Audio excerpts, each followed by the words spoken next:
Galloway, and the mother of all talk shows. Welcome to the Open University of the Airwaves with George Galloway. Amidst the now familiar shambles of US third world elections, this that was meant to be an election special broadcast of the mother of all talk shows can be no such thing, because 24 hours on, nobody knows who's going to be running America when the dust settles over the midterms of 2022. The political map was not redrawn, that much we can say. There was no red wave, but there's been a gigantic news management effort. First of all, the red wave was talked up by the very media that now describe it as a red trickle. And as the Republicans have virtually certainly taken one house of Congress, the House of Representatives, from the Democrats, putting Joe Biden's presidency into lame duck territory, and they still well might take control of the Senate.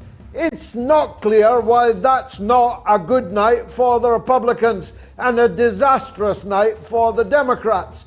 But I've been looking online for the latest analysis and I can't find it. Even when I look at trending, there's 10 things trending before it. It's almost as if the high water mark of Joe Biden Democrats' midterm results has already been passed. Mind you, we know some things. We know that Democratic voters like lesbians, they like abortion, they like electing the first ever everything, they like electing stroke victims who can barely now, alas, speak their name. They like electing the multicolour minorities, but amongst the blue-collar white people in the United States, they have, I'm afraid, trailed and trailed and trailed again. And the United States would seem to be a country divided almost half and half. And with Donald Trump waiting in the wings, and believe me, he is still waiting in the wings, you've got to say there's going to be a hell of a punch-up, even inside the Republican Party, between Trump and his governor, Ron DeSantis, who may very well now be the heir apparent for the leadership of the Republican Party. And, of course, it's undoubtedly true that Kingmaker Trump picks clowns rather than kings, because the stroke victim, who can barely speak, who lived with his parents till he was 50, who's never had a job, and who intends to lean in on the American-Israel international relationship, was beaten. The quack television Dr. Oz proved that he was no electoral wizard. But there are still some important contests still in play, and we'll be talking to 3 wizards of the American political and journalistic scene in the course of this, the mother of all talk shows. Curious about our curriculum? Have something to say? Then call us now to join the debate on the mother of all talk shows, the only education you can get for free.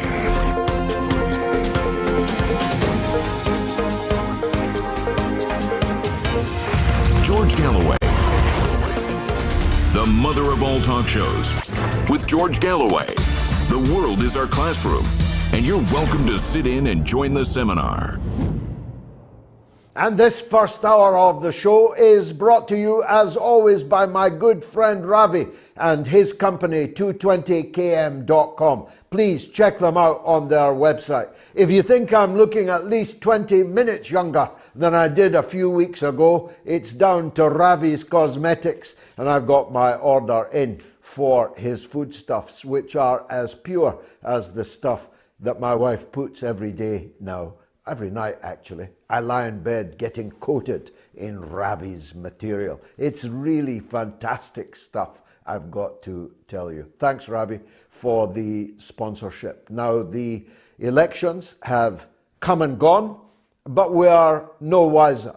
Listen, I have been an official election observer, including actually the chief British and EU election observer at many a third world election, but I can't say that I have ever seen the kind of shambles that took place in the early hours in Arizona and is still taking place yet again in Arizona. First of all, at 9 o'clock in the morning on polling day yesterday, the ink ran out in the printing machines, which either is the result of very bad planning and logistics or is evidence of something more sinister. That most populous of Arizona's polling districts, including Phoenix, Arizona, one of my favorite cities, was out of action for 3 hours on election day. Nobody could vote on the machines for 3 whole hours on polling day in Arizona, in Phoenix, Arizona, not in Mozambique or in Myanmar, not in Cambodia, but in the United States of America, in one of the richer states of the United States of America. And when the Republicans went to the court to ask that the polling be extended by 3 hours to make up for the 3 hours that was lost, the judge threw the case out. I'm not making any of that up. But it's not only the shambles of huge numbers of ballot papers discarded being found, huge numbers of late ballot papers being delivered, huge numbers of early ballot papers, which oddly are the latest to be counted and have not even yet been counted. It's the fact that 24 hours on in this massive 300 million democracy that no one knows who won. We can say that there definitely are losers. The leader of the Democratic Party himself lost his seat, the first man to do so in that position for more than 40 years. We know that the Wizard of Oz, Trump's creation, standing against a stroke victim who almost died just a few months ago, who now cannot speak, was roundly defeated. We know, of course, that all kinds of Senate and even House races are still too close to call. But why are they still too close to call? Where are the results? I've been checking roughly every 5 minutes for updated results from the United States, and I at least cannot find them. I could give you 10 subjects that I would have to plow through on the trending list to find out who won the American elections. Luckily, we have 3 experts. Chris Hedges, who in a sane America would be the Secretary of State instead of blinking Blinken, or might even be the President rather than, in his dotage, Joe Biden, who possibly doesn't even know yet how the election went. Though he did have time to phone the first Gen X member of the United States Congress, a 25-year-old by the name of Frost, who was elected in sunny Florida. But only after he had ditched his fanatical support for the Palestinian cause to do a complete 180 and end up funded by the pro-Israel lobby, aged 25, already bought and purchased. That's how it works in America. The stroke victim, too, is a big supporter of the state of Israel. So no reinforcement for the poor Palestinians in the US midterm elections.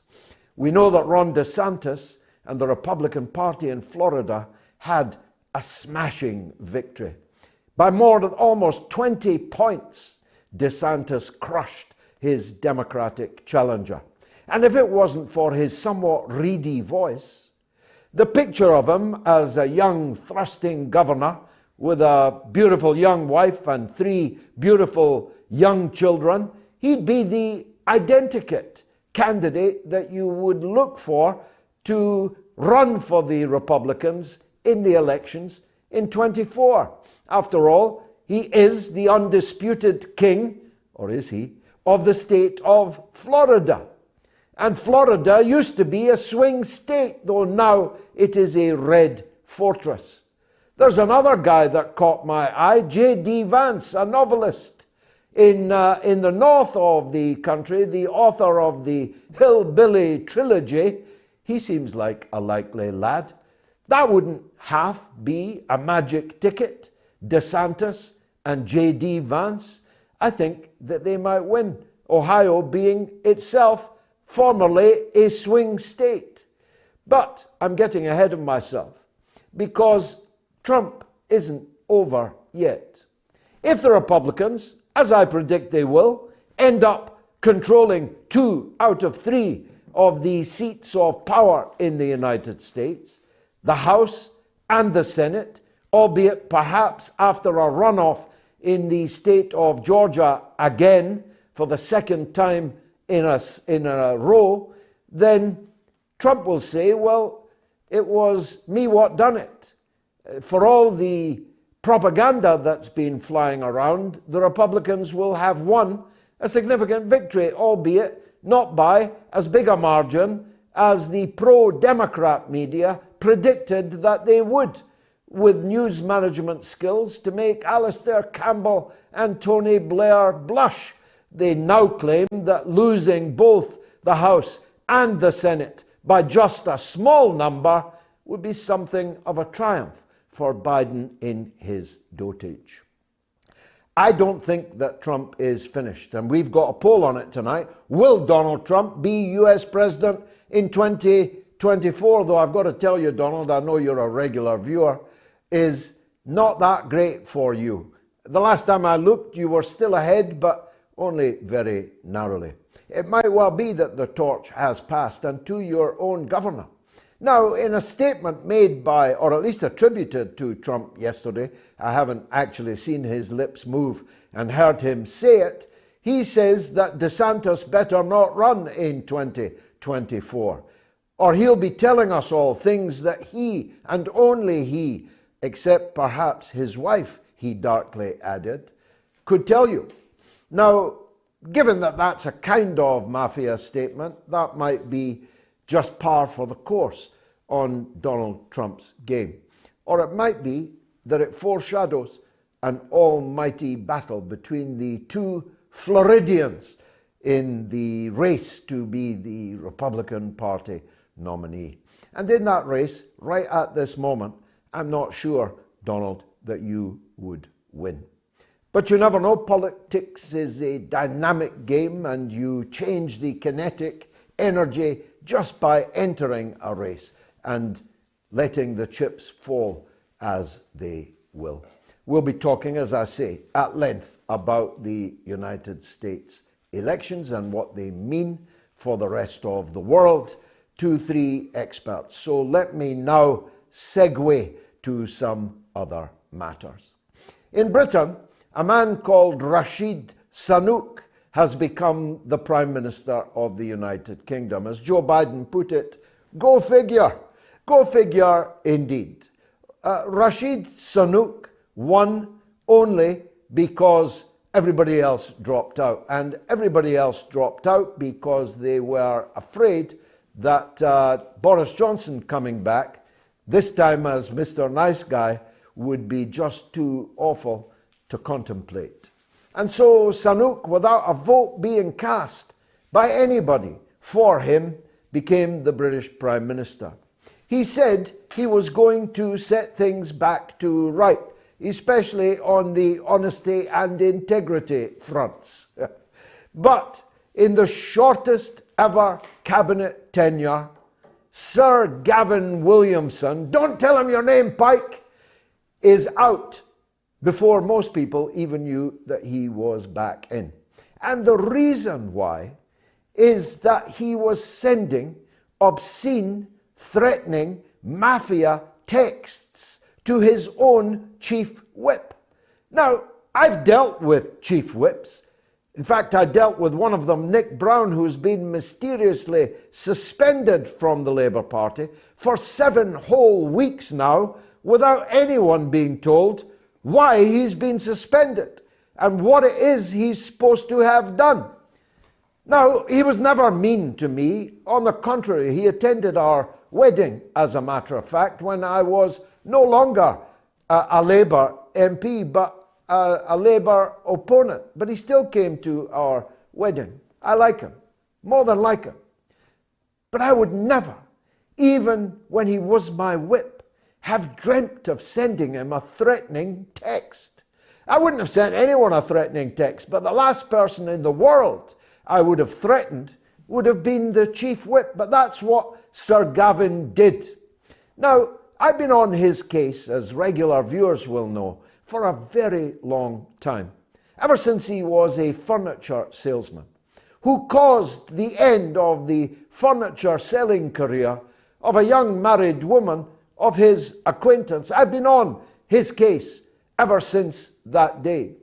The fact that Rashid Sunak thought that Sir Gavin Williamson was the way to go to restore trust and integrity in the British government speaks all the volumes you need it to speak about the judgment of the Prime Minister of the United Kingdom.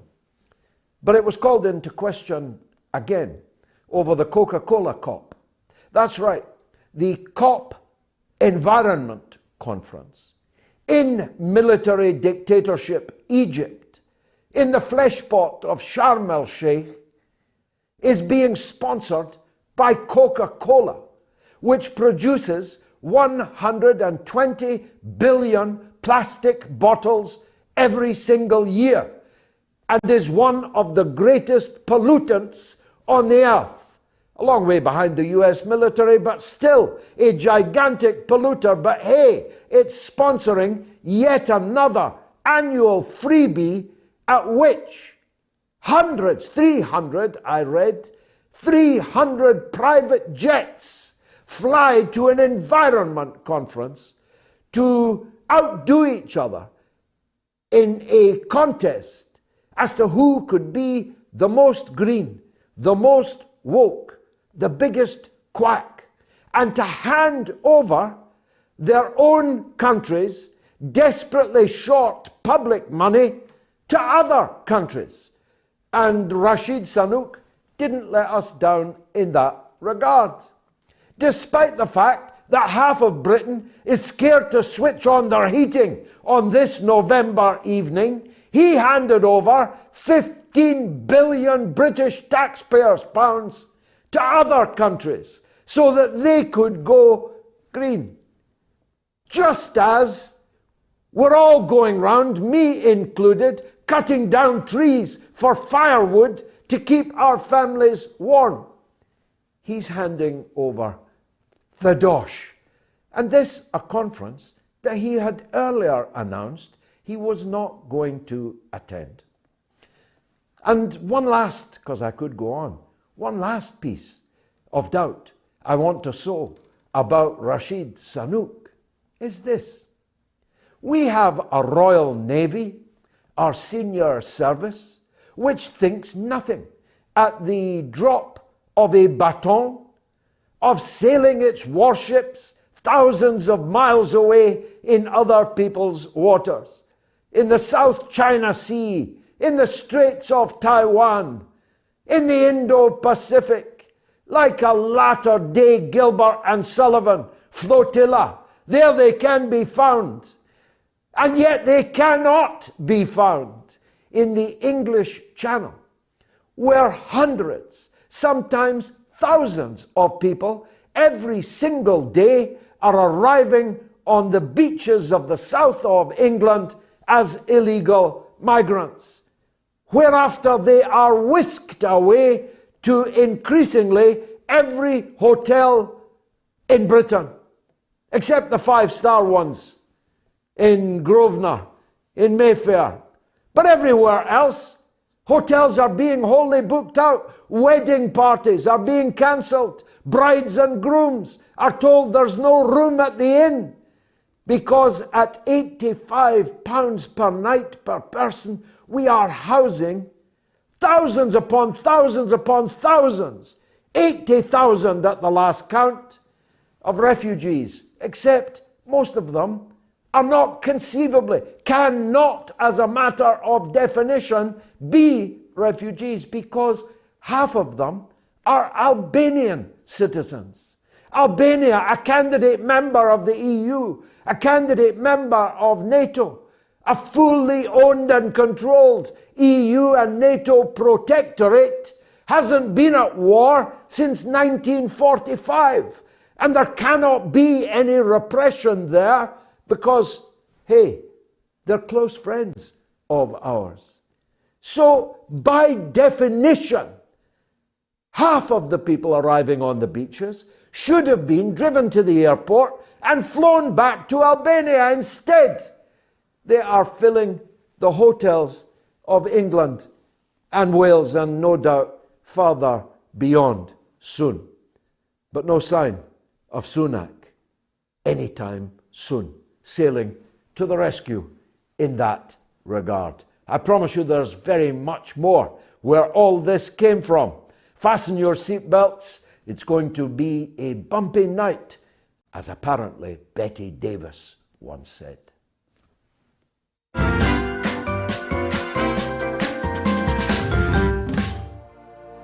The 1897 edition of War of the Worlds by H.G. Wells. Read by George Galloway. Available only on Patreon. The cylinder was artificial, hollow, with an end that screwed out. Something within the cylinder was unscrewing the top. Good heavens, said Ogilvy. There's a man in it, men in it, half roasted to death, trying to escape. At once, with a quick mental leap, he linked the thing with the flash on Mars. The thought of the confined creature was so dreadful to him that he forgot the heat and went forward to the cylinder to help turn. But luckily, the dull radiation arrested him before he could burn his hands on the still glowing metal.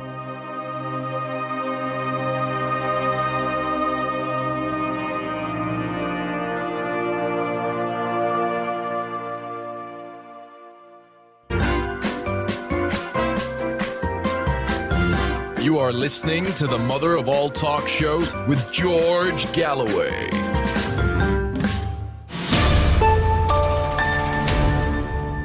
That was me reading the 1897 book, War of the Worlds. And as I read it, and I hope as you hear it on the Patreon if you're a member, you'll realize why when Orson Welles spoke it on the radio in the United States, it caused absolute mass panic. People were jumping off bridges thinking we really were being invaded by Mars. But H.G. Wells' genius cries out from every line, and I hope my reading of it does it justice. Follow me on patreon.com/George Galloway if you are interested in hearing it. Here's the numbers. In the UK and Ireland, it's 08081965522. That's 08081965522. It will cost you nothing at all. You call us, we'll call you back. Nil cost. And if you're in the US and Canada, it's +1 844 944 3344. That's +1 844 944 3344. Again, absolutely toll free.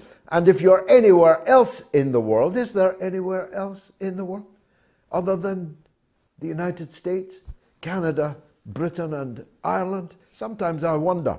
But the extra number is this. It's 44203 966 2625. That's 44203 966 2625. The poll is on my Twitter and on my YouTube and on my Telegram. Will Donald Trump be US President in 2024? It's a damn close run thing, Mr. Trump.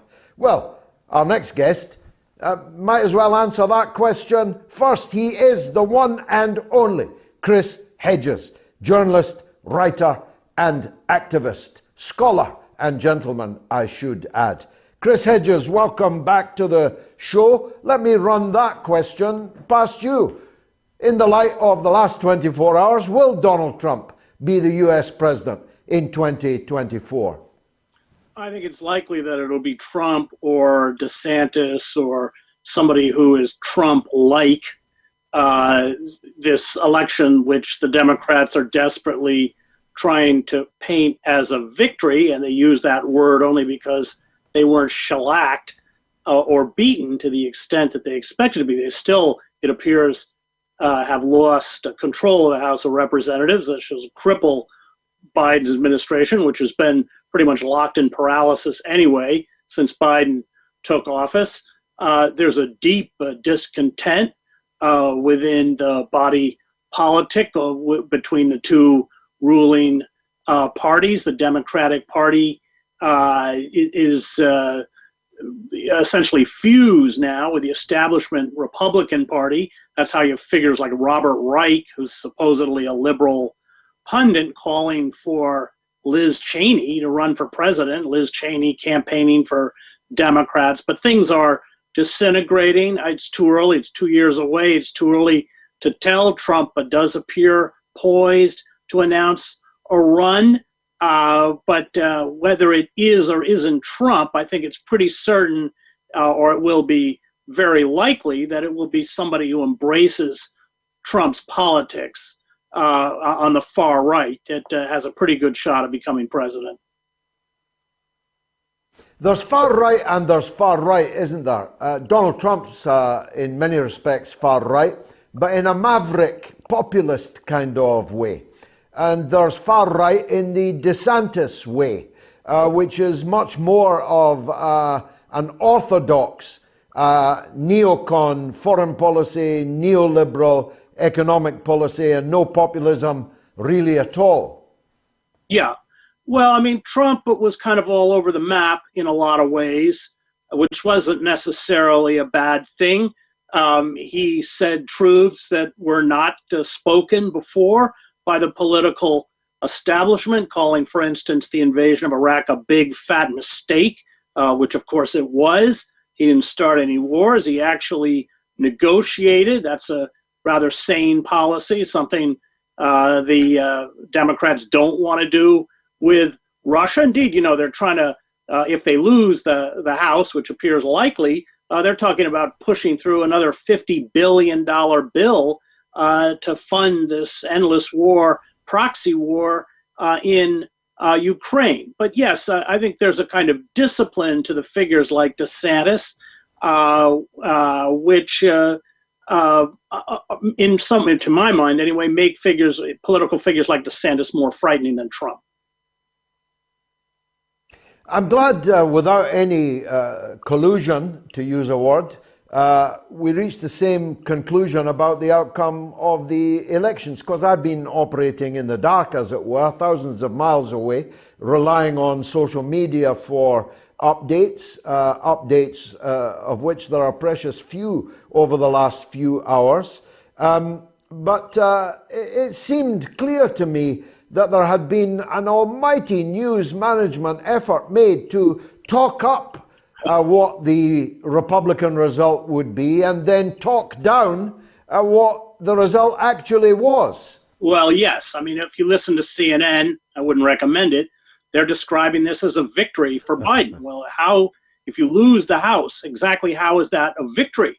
If you don't lose it, perhaps by the numbers that were predicted, you still lost it. And it appears very likely that the Democrats will not have control of the Senate. There'll probably be a runoff election in Georgia. You have to get over 50% between the two Senate candidates, the Senate Republican, Herschel Walker and Raphael Warnock. It's not good news for the Democratic Party. But yeah, you're right. The spinning is defies reality.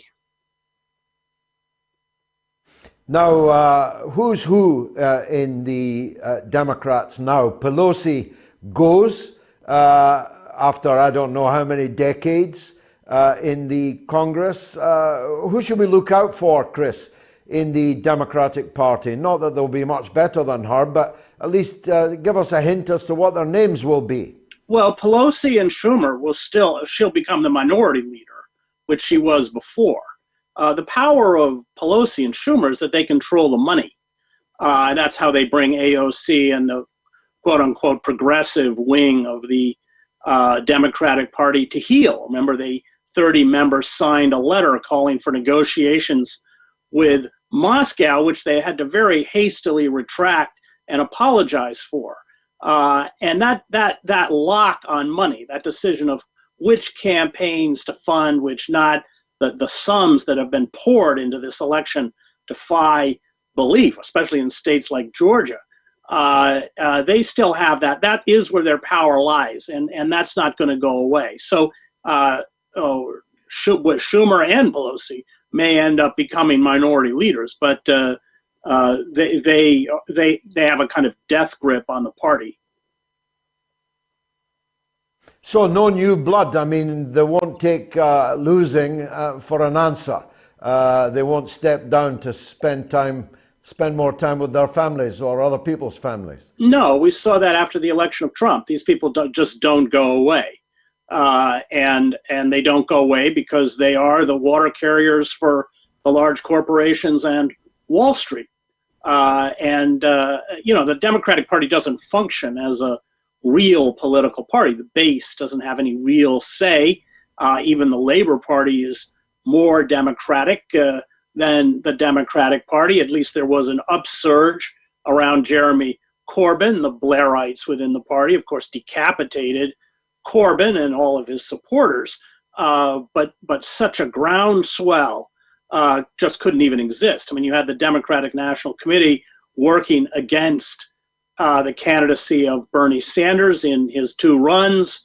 They anointed Biden, which nobody really wanted, but they got all the other candidates to withdraw. And then they played dirty in all sorts of caucuses, which we won't get into. But the party establishment as such anoints candidates. They anointed Biden. That ossification of the political process is, of course, part of the problem. If this has been such a good night for Joe Biden, I guess that means he'll have to run again in 2024, will he? I think he and the party hierarchy are ready for him to run again. I think we see all of these elections are so close. I mean, it's just right down to the wire.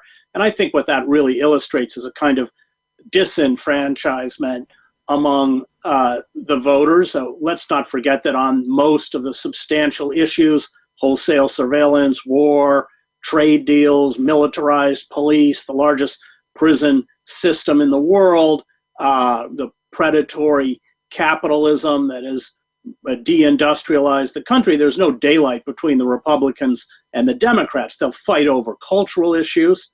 But there's a deep dissatisfaction, which of course is fueling what I would call the hard right, the demagogues on the hard right, who always rise up out of the morass of a dysfunctional political system. That's something I saw in Yugoslavia. So it's not a healthy or a good night for the Democratic Party, but I would also say for the American voter. We're a nation convulsed by violence. We have so many mass shootings, they hardly make the news anymore.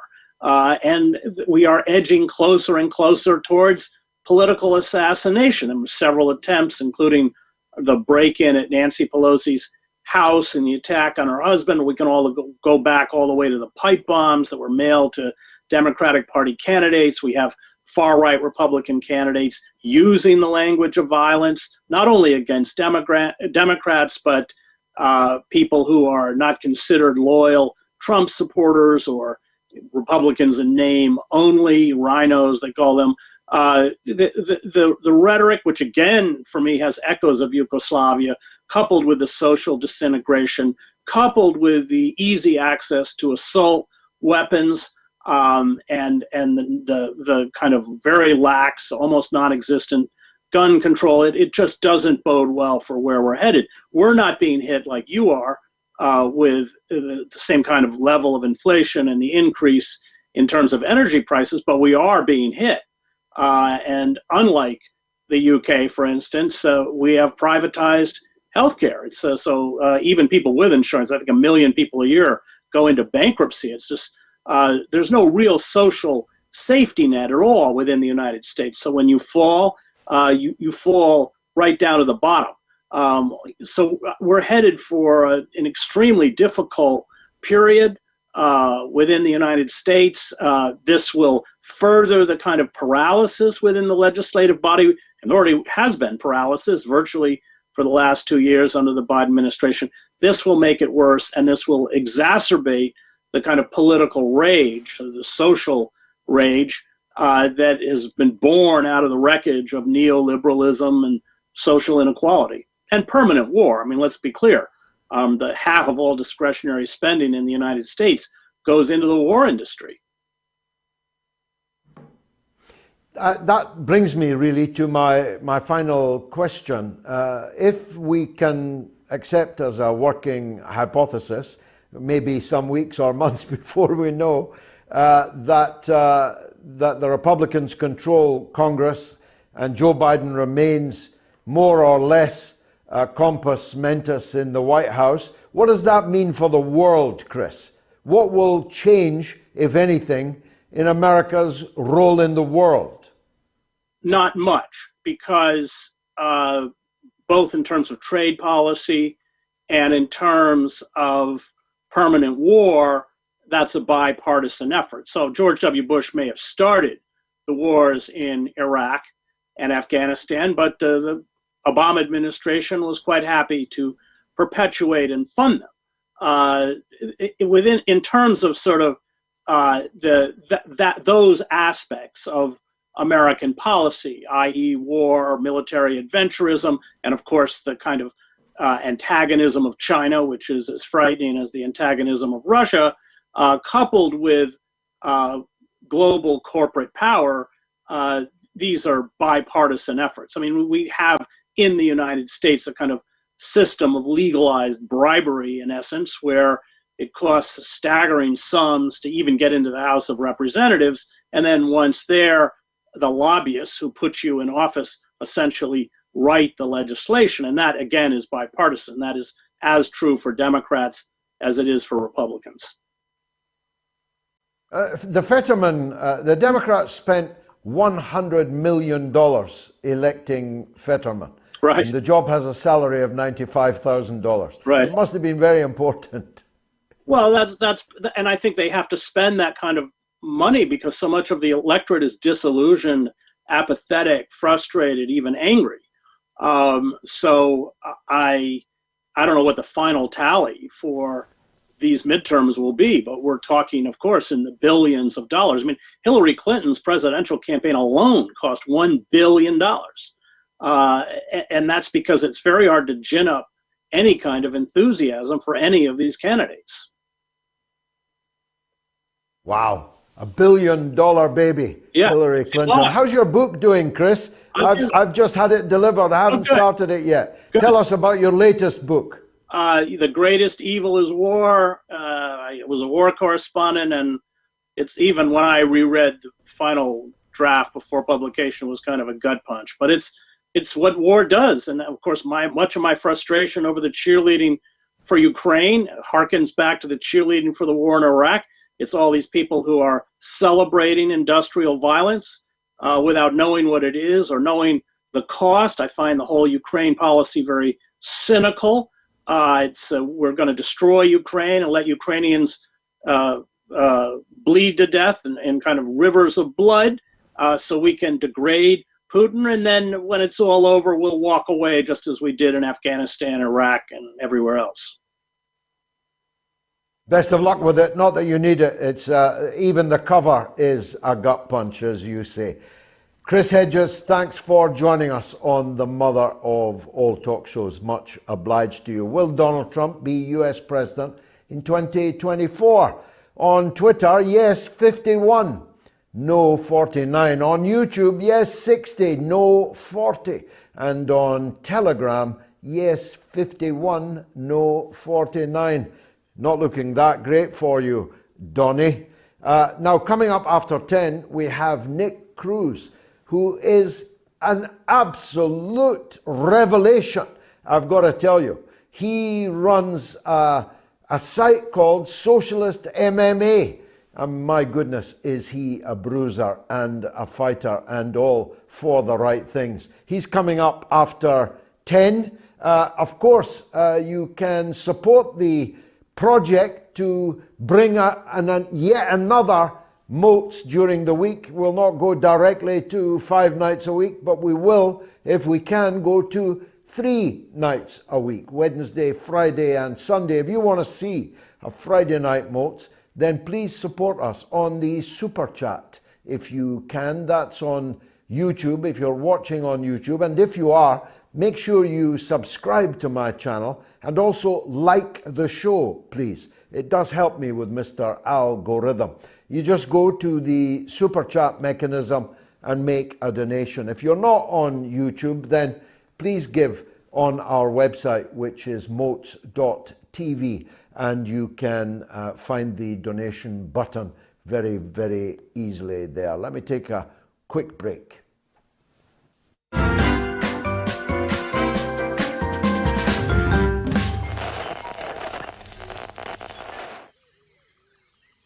The airwaves. This savannah is a rigid dichotomy of fact and fiction. As Fisher says, the Twitter sphere where the slightest misjudgment can spell being cancelled. One species rules over the airwaves through its ability to adapt and survive in even the harshest environments. The George Galloway.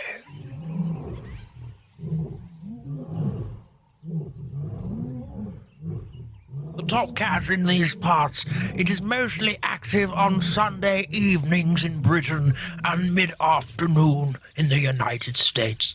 It seldom roars during the day. Most notable for its wide variety of headdress, it protects these parts from the mainstream media. You can catch this fine specimen on the mother of all talk shows. Don't pick a fight with it. They've been known to bite back.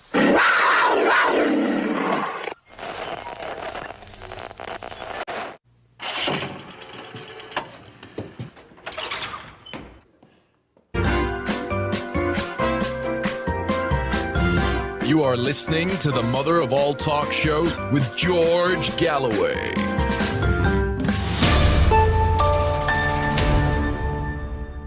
$650,000 people watched the mother of all talk shows last Wednesday until this Wednesday.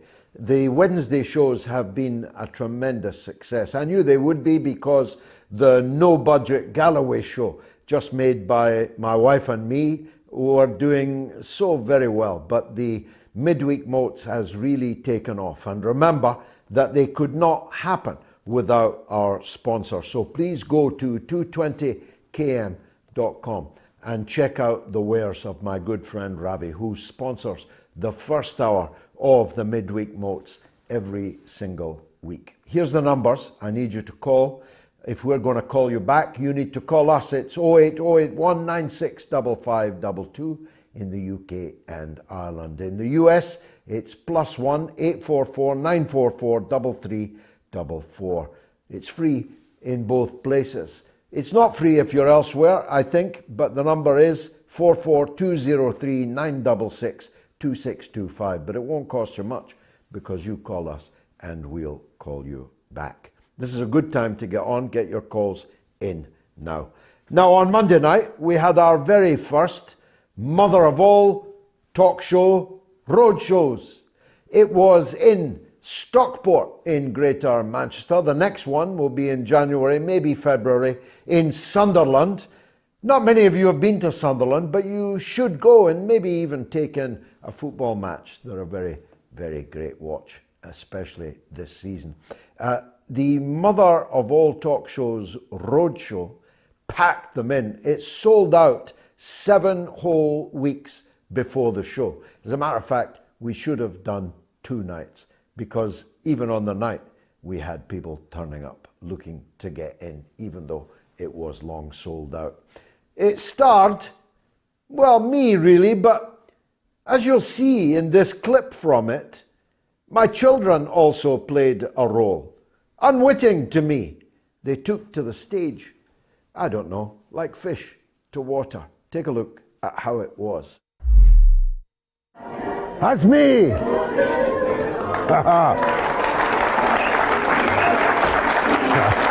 Thank you. Thanks very much, everyone, for coming to the mother of all. What are you going to be talking about tonight on the show? Well, it's the mother of all roadshows, so it's connected to the mother of all talk shows. So we'll be talking about where that came from.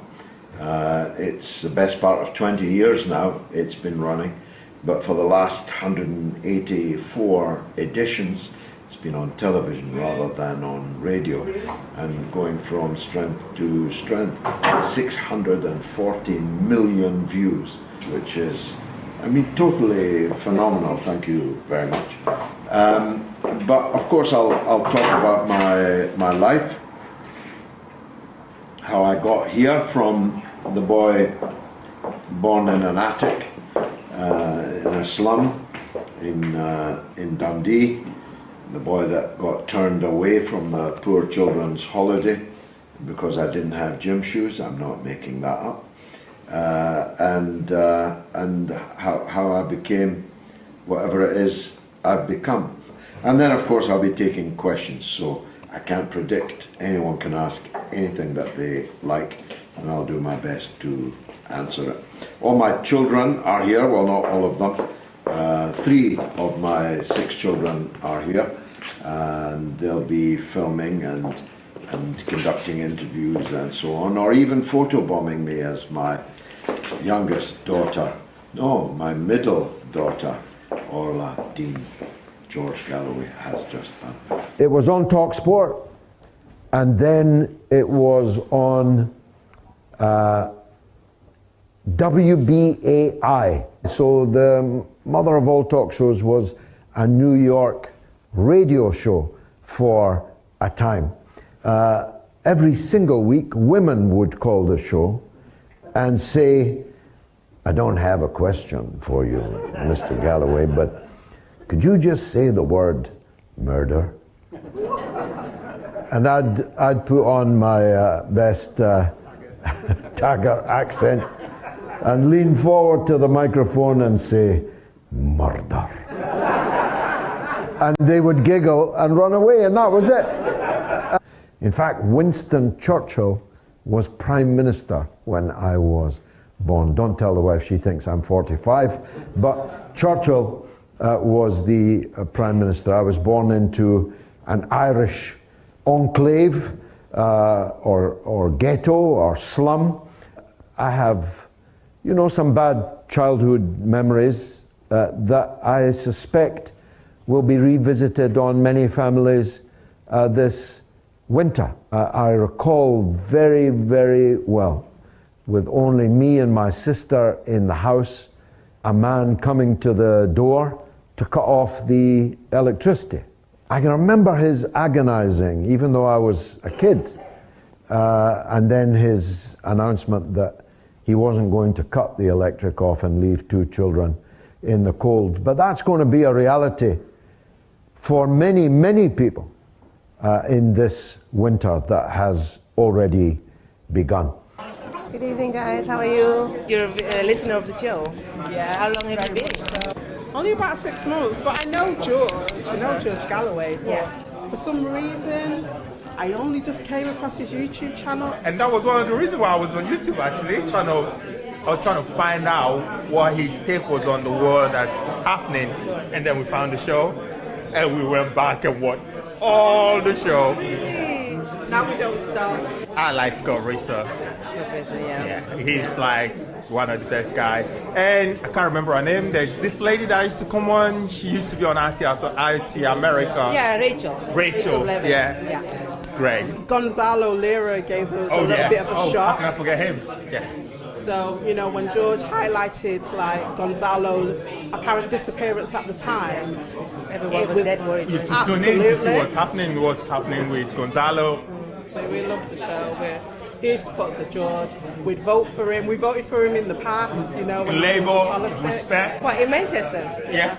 Do a MOATS every day. We support that. Really? How long have you been watching, listening MOATS? Forever. 185 episodes. Yes. That's amazing. That's amazing. How long have you been, audience of MOATS? Oh, about 4 or 5 years now. Okay, great.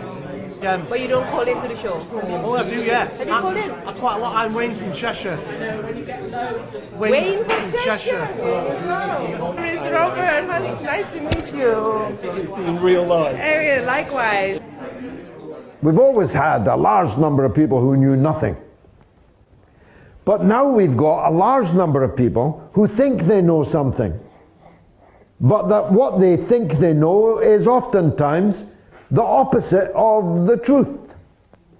The Royal Navy thinks it can steam through the Straits of Taiwan at will, but can't stop hundreds of dinghies coming across the channel from France. That doesn't make any sense to me. The British are very reserved. They're very slow to act, not like the French. When P&O shamefully sacked all of its workers, giving them 60 minutes to get off the ship. 60 minutes! The British staff got off the boat in 60 minutes. The French staff seized the boats, sailed them into the channel and set them on fire. Yeah, tune into the MOATS every Sunday. My dad sort of brought George into the house. We also donate on Patreon, Workers' Party member as well. Fantastic. So good to know. Check. I've recently brought my friend. Yeah, we got a convert here. Yeah, oh definitely. Do you like the current format? Yes. Yeah. It's very relatable, even for like newcomers. People have been following George for years, but I'm relatively new compared to them. So yeah, it's been eye-opening. The calls are great. Favourite guests? Roger Walters. I think my favourite part of the show in general is the truth behind everything, not looking past everything else in the media and politics. People are so subject to listening to what everybody else is saying. We don't want to listen to what's actually going on. I think that's what I like the most, definitely. We believe in Britain. We believe in the British. We believe that the working class are the British, and that the achievements of Britain are the achievements of the British working class. We supported the independence of Britain. Anyone up the back there? Well, there's a lady at the front. I always prefer the women, if you know what I mean. Go ahead, ma'am. Hi, George. George, when I've been talking to people about the Nord Stream bombing, blowing that up, they've really challenged me about where the source for that information came from. And I've listened to you, and I want to ask you again tonight, what am I going to say to those people? What was the source? Because I want to say to them, look, this really did happen. We blew that up. Well, that's why I carefully use my words about setting it up and execution. It's my belief, and I have good reason to believe it, that the British SBS frogmen placed locators on the junctions of the two pipelines, only one of which was destroyed, so the gang that couldn't shoot straight made a bit of a mess of the second one, and the locators were used for American missiles that flew all the way from the United States in order to carry out the bombing run. The Baltic, they boast, is a NATO sea. Cui bono, who benefits? So, how's it going? I'm really enjoying the evening. Yeah. And I agree almost entirely with everything George says. Favourite part are his guests, because he has access to very knowledgeable people, and so it's always interesting to get their insights. So I usually watch it the following day. I don't watch it live, but we do watch the entire show. Especially the monologue, I like that, because that's like gets you up to date with where everything that's happening sort of in between the last one. It's a good summary of what's happened so far. So, how was that? It was absolutely brilliant. It was top, wasn't it? I was gripped to every word.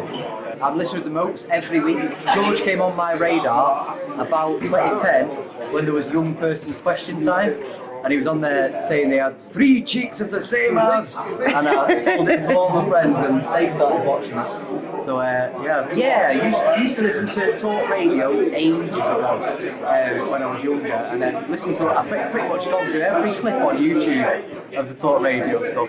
Like you said, drunk Dougie ringing up from Eastern Beirut and getting absolutely destroyed. I was having a chat in there. I'm going to ring up on something. Please, you can tell them all about it tonight. And do you have a favorite guest or caller? Well, obviously Norma is your favorite caller, but guest? Norma's my favourite, probably. Chris Williamson, when he was on, was very impressive, and no one else was putting him on. How was tonight? Yeah, very good. Yeah. Basically you're preaching to the choir. Well, we watch MOATS every morning for breakfast. For breakfast? Yeah, we do playback. And we go, put George on, put MOATS on. And can't believe how he's done that from his own front room and the ingenuity. But what we've always found is, who's he going to have on? And what's he going to tell us? Let's find out what's really going on. Let's see what George is saying. And we love it, don't you? He has great people like Scott Ritter on, Jason Hinkle. It was when the Ukraine war started, I was flabbergasted by the level of propaganda. I've never seen anything like. So I started to read consortium news. Yeah. And George was he was the one where we felt, we were getting our news from. And then we started getting MOATS. Yeah. The whole world. No, we have to watch MOATS. We have to watch MOATS. Any favourite guests? Obviously with the war going on at the moment, it's Scott Ritter. What part of the MOATS show do you like best? I like, the interviews he does with interesting people. Yeah. And as he said himself, he's a good agitator. I can almost say I'm not politically aligned with probably a lot of people that are in this room, but I think we all share the same fears. Yeah. So on that level, it's like we're all one. Great. You are listening to the mother of all talk shows with George Galloway.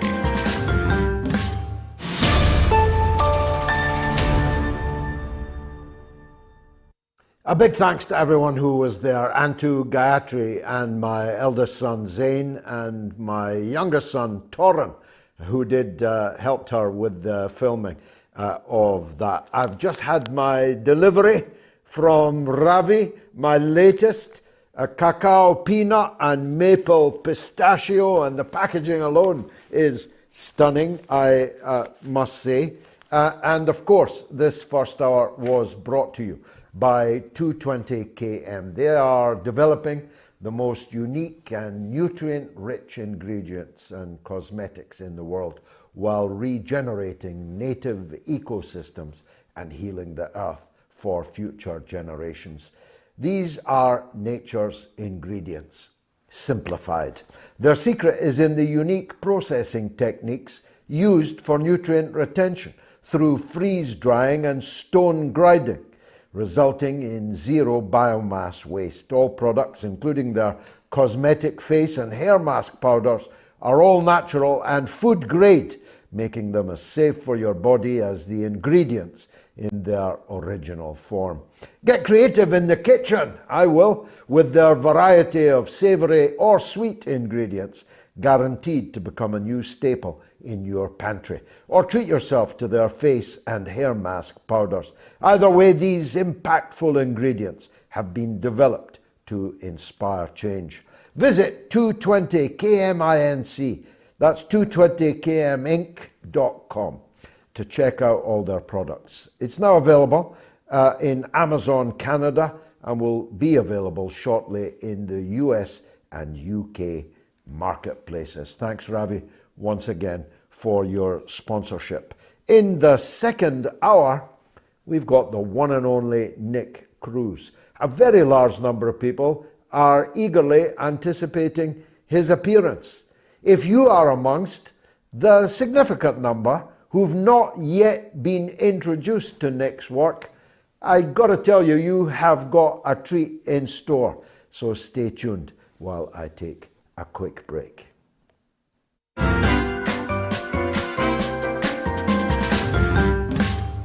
You know, and it's a very, thank you for, you know, I'm a big fan of your show, Gigi. Great debate, great. And I'm Scottish. I'm very passionate about what's happening there, you know. I had a great mom. She was Scottish, Mary MacLeod. She taught me well. She taught me well at everything, including golf. I love Scotland, and I love the Scottish food. It's great food. I said to Melania, you know, haggis, look at that. What's more Scottish than that? Me. I am that haggis. She said, what, thin-skinned and full of crap?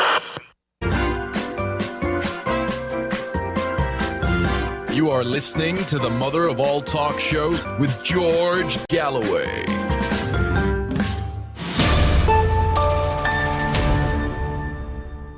Totally brilliant, that sting. I would miss Donald Trump. We'd need to change all the furniture, as we call it in the television business. We'd have to try and mimic Ron DeSantis's voice, which is not pleasant, I must tell you, to hear. Now, the second hour of the show is sponsored by Together, which is the tremendous new app which is bringing people together everywhere. Robert, the CEO, was at the show on Monday. He made a lot of converts there. I think virtually everyone in the hall downloaded the app, certainly everyone that he spoke to. It's a kind of speaker's corner on your telephone.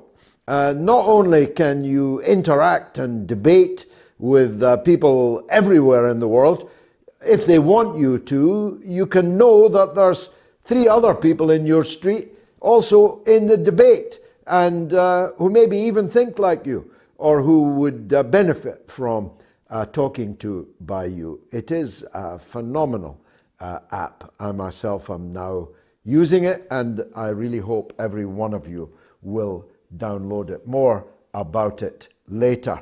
Nick Cruse is a citizen journalist and a co-founder of Revolutionary Blackout Network, which sounds a little bit frightening. Nick Cruse joins us now. Nick, thanks. I'm amazed there's a huge body of people waiting to see you here. You're obviously a star in your own orbit. Let's take you to the wider world because you deserve it. First of all, in a nutshell, your thoughts on yesterday's elections. So thank you for having me on, George. And I said this on Revolutionary Blackout as well. It literally did not matter who won during the midterm election. The working class will lose no matter what. The military-industrial complex will win no matter what. George, Goldman Sachs never lost an election. So Goldman Sachs is more than happy no matter the Democratic Party wins or the Republican Party wins.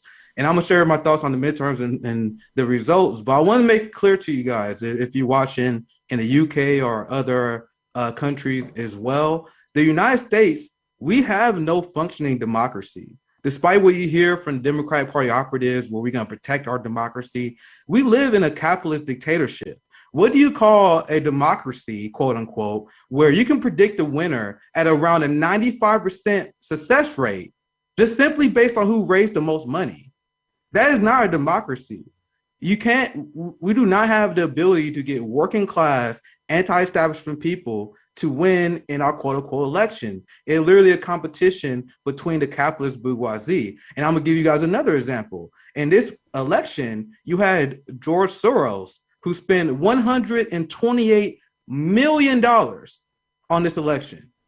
Then the number 2 was like 75, less than half of that. But if you was to bring this up, the Democratic Party will call you anti-Semitic just by bringing up the fact that George Soros has completely bought out the Democratic Party. Val Demings lost to Marco Rubio despite raising over $70 million. The Democratic Party is a complex money laundering scheme. Imagine if this money was spent on our community, that was actually spent on helping people. Now, there was a lot of predictions that we were going to have a red wave, and that's the historical trend, because whenever the president takes charge, they tend to lose the House and Senate afterwards. And the corporate media always says this, and they never offer an explanation. George, why do you think that the party in the presidency always lose the House and Senate in the midterm after? That's not an accident. That happens because Americans are brainwashed. They believe that a party will have their best interests at heart every 2 to 4 years, and then their team get in charge, and they like, oh, I remember why they suck now. So then the next party come in, and they clean up. Now they expected a red wave to happen, even though it's still likely that the Republicans are going to take the House. You had John Fetterman at one. It's more like a red trickle, if anything. And we can have a lot of discussion about why that is, but both parties have been deeply unserious in pushing the culture war issues.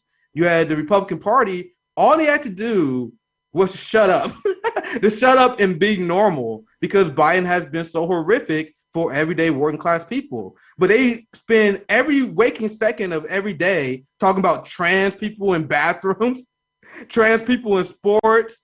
They do nothing but push culture war, white identity politics, and then they wonder why it wasn't a red wave. And I'm not saying the Democratic Party don't do the same thing either. I'm gonna pass it back to you, George, but both parties push the culture war to distract from the fact that both parties do the bidding of the military-industrial complex, the prison-industrial complex, and Wall Street. George, if I wanted to vote to limit the amount of funds that we were sending Israel as they bombing Syria and committing a genocide against the Palestinian people, what is my option on the ballot? If I wanted to limit the amount of money that we send to Nazis in Ukraine, who's my pick? If I wanted to limit the scope and power of the prison industrial complex, there is no option for us in the United States. That's what I mean when I say this is a capitalist dictatorship. Well, very powerfully expressed, if a little depressing. Forgive me. The money issue. Let's talk that first. Chris Hedges just told us that Hillary Clinton spent $1 billion to lose the presidency to the one man in America that she shouldn't have ever lost it to. A clown, a game show host. And she spent $1 billion and lost. Yep. Fetterman, the guy, the stroke victim, you just referred to him, who can no longer speak, who lived with his mum and dad until he was 50 years old, whose one foreign policy pronouncement is that America needs to get closer to Israel. He spent $100 million in one Senate race. Who gives all that money? I also want to remind people as well, not only did John Fetterman say he's going to lean in with his relationship with Israel, literally as they are bombing Syria, as they are assaulting Palestinians in mosques, he also was asked during his debate with Dr. Oz, what is the number one foreign policy threat to the United States? And he mentioned that we got to do everything we can to combat China. And that is the quote unquote progressive option that we have in the United States. A guy who also is staunchly in support of the Ukraine proxy war. And this is the guy that was sold as a progressive. The progressive movement, as we know right now, is a pro-war movement. John Fetterman, just one example. You had Frost and Maxwell Frost, the first ever Gen Z, and I saw a lot of excitement on liberal Twitter about this. The first ever Gen Z guy was elected to Congress, and the reason why he was elected to Congress is because he took dark money from Zionists. and he turned his back on Palestinian groups after infiltrating those groups. So you had John Fetterman, you had Maxwell Frost, Nina Turner before him, Jamal Bowman right now, who had the same voting record as Elliot Engel. The only way the progressives can get elected is if they sell out black people, they sell out Palestinians, indigenous people, and they are funded by George Soros and Zionists, the Squad, Bernie Sanders, AOC, John Fetterman, Val Demings, who just ran in Florida, was given an insane amount of money from the George Soros war tank, and that is fed through the Worker Families Party organization. Then they give that money to the Squad. Then AOC give that money to corporate Democrats and CIA Democrats. There are a ton of working class people that are donating money to the progressive, thinking that they are going to fight money in politics. Now the Democrats broke midterm records this time, and now their projections, the 2020 election was already a ridiculous capitalist influx of money, but now 2024 is going to blow all records away. We don't even live in an illusion of a democracy. It's essentially a popularity contest between the ruling class. Now, Donald Trump, the real reason why they don't like Donald Trump, and just to be 100% clear with you guys, he's just an average member of the ruling class. Donald Trump just played their game better than they did. He understood the game. He was better at being an oligarch than Hillary Clinton. He was better at winning the popularity contest. When he got in, he hired Mike Pompeo, John Bolton. He hired a ton of Goldman Sachs. So he bought and paid for as well. It's just Donald Trump is just some guy who's better at playing the game than what they was. And that's why they was really upset at him, because he provided a bad face for the empire. But hey, Fetterman wears a hoodie, and the Squad look good on the front page of Vogue and Vanity Fair. I call them the Bomb Squad now. There's not many advantages a person my age has over a person your age.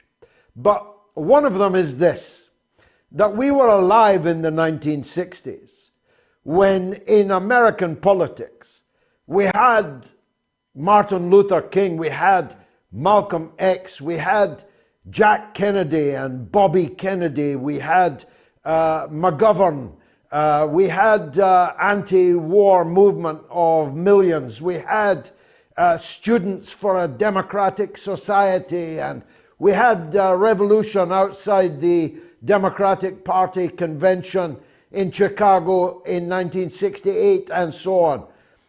You're so young, you've only read about these things. What went wrong, Chris? So in my journalism, my citizen journalism, I focus on anti-war coverage, the class war, and state violence. And the reason why is because if you talk to a lot of people my age, we was influenced by the Iraq War. I was in high school. I grew up during the George W. Bush Jr. administration. So I remember the Iraq War and hearing the horrors of it, the Afghanistan War.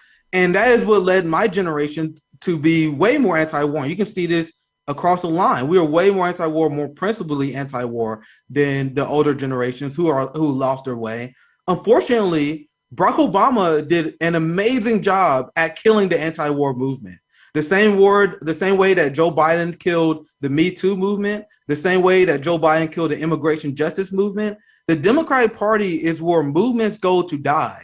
There was a giant anti-war coalition in this country, not similar, but very similar to the Vietnam War that we saw in decades prior. Then Barack Obama came in, a very smart, very well articulate person, and he just slapped that momentum while dragging a ton of people to the right. And I'm speaking as a black man here. He dragged a ton of people in our community to the right, turning a lot of people in our community to apologizing for these wars that we used to fight against. You mentioned MLK. MLK gave famous speeches, and he was strongly against militarism. People think that MLK kicked up his feet and retired after 1965. After 1965, that is when white America really started hating him, because he called out corporate greed, he called out poverty, and he called out militarism. The Black Panthers was famously known for being an internationally conscious community that stood in solidarity with the Palestinians. Malcolm X often talked about a war machine. We somehow went from Black revolutionary leaders who used to call out a war machine and the crimes that they did in Africa. Now we have Black imperialists. Now we have woke imperialists. We had Jean Pierre, who's literally apologizing for U.S. imperialism on her own people. So to answer your question straight up, what went wrong, the establishment adjusted to the Vietnam protests and the Vietnam era. And now that we have the age of information and internet, and I see you cover this a lot, we cover this a lot, you see massive amount of censorship and disinformation that is coming from the government.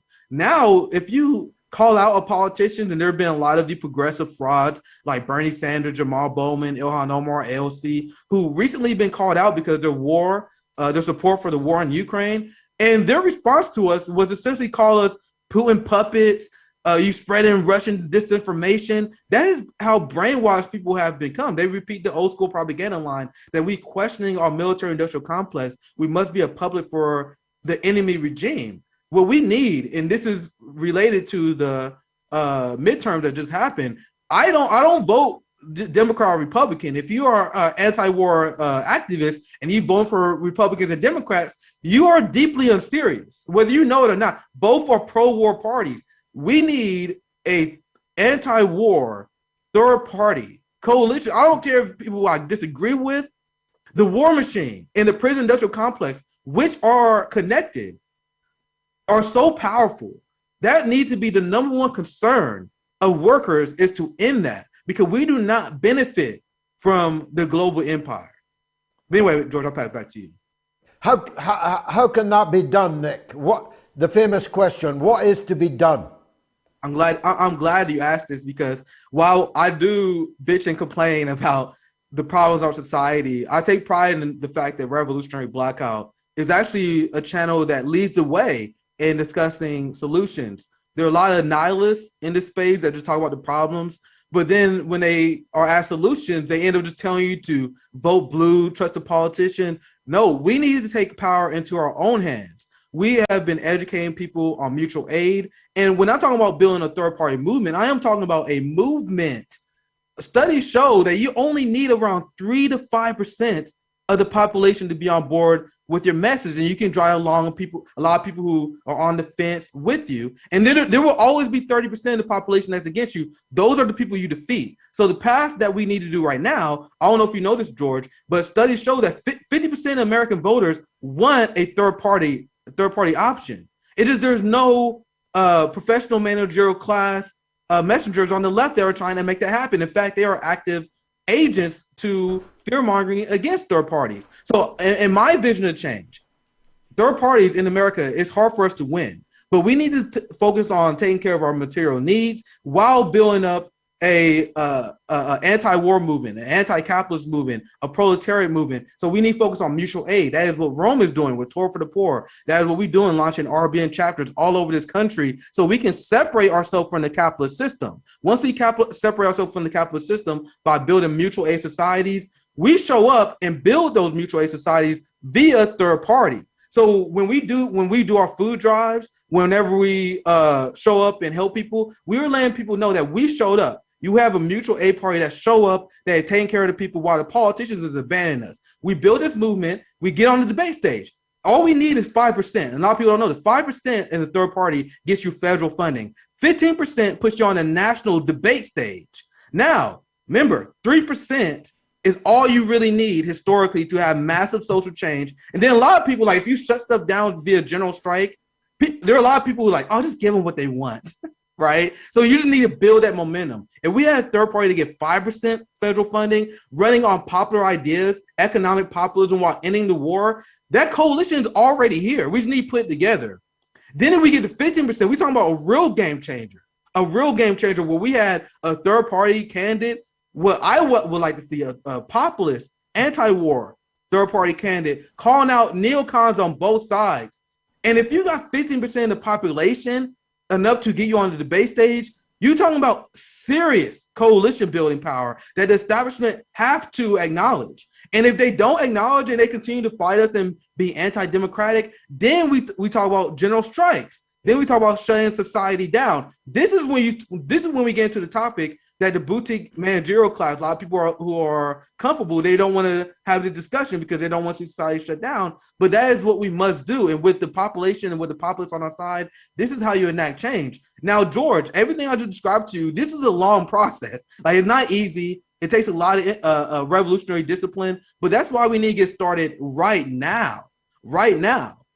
And I'm going to say one more thing, because I know I started with something that was initially depressing, talking about how we have no functioning democracy. We live essentially in a capitalist dictatorship. There are upsides to what I've seen this election.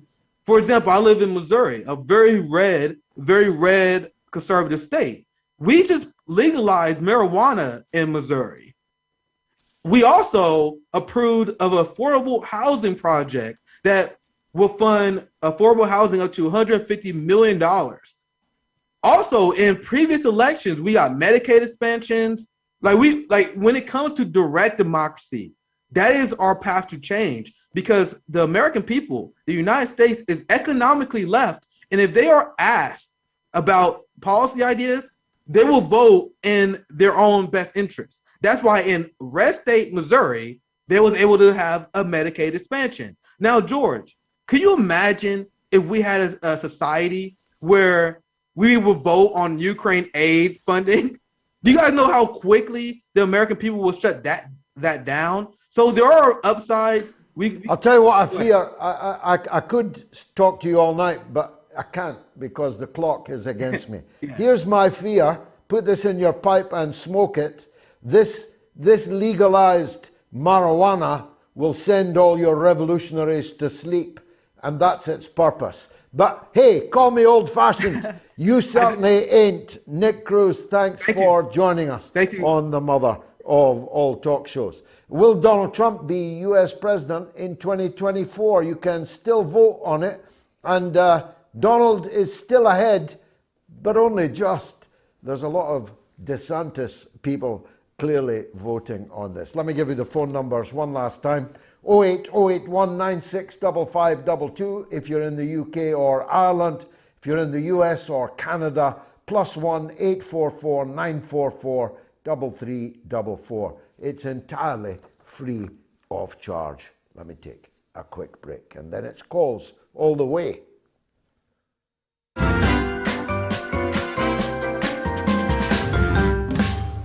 Together is a new app combining unique ways for you to search, discover, and share with others near you and everywhere around the world. Start from your location and jump in on what's going on around you. You can discover others through posts and pins relating to places and watch your streams come to life with people, places, and ideas. Like me, near me. Download Together now.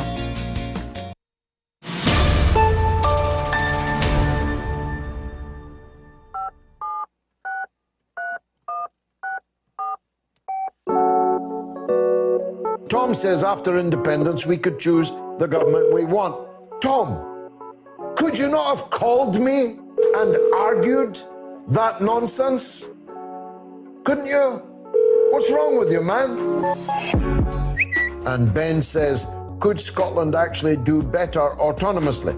Like I want California to secede, but I think we'd thrive if not burdened by the rest of the US. How very revealing of you, Ben. How utterly revealing of you. And Philip says, how any Labour or Tory supporter has the nerve to say the SNP are corrupt is beyond me. Why do you people not have the guts to call up instead of cowering behind one single name on social media?